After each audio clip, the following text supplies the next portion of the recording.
ఓ sir నమస్తే. Hello ఏం జీవిస్తున్నావు చూడు. మంచిగా ఉన్నావా? మంచిగా ఉన్నా సార్. బాగున్నా మీరు? మంచిగా ఉన్నా. మీ రణం కానం చూస్తున్నా సార్. ఏ అంతకు ముందే చూడలేదేంటి? అంటే అంతకు ముందు యజ్ఞం కూడా ఉంది అన్నది. నాకు టీవీ లేదు సార్ అప్పుడు. ఓ టీవీ లేదా? మా ఊళ్ళో టాకీస్ కూడా అంత కొత్తగా కట్టలేదు అప్పుడు. ఓ, మీరేం సార్ ముఖం మార్చినట్టున్నారు? ఏదో వేసావు కదా డైలాగ్ రూమ్ లో. ఏంటి సార్? రూమ్ లో డైలాగ్ వేసావు కదా. ఏది ఏదో ఒక డైలాగ్ వేసావా? ఏది సార్? అదే మేము నీ గొప్పతనం గురించి ఏదో చెప్పావు కదా.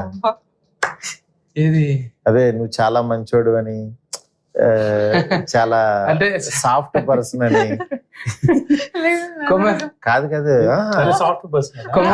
కాదన్నా రూమ్ లో ఏమన్నా రూమ్ లో ఒకసారి ఆ సీన్ యాజ్ ఇట్ ఈజ్ నాకు చూపించు.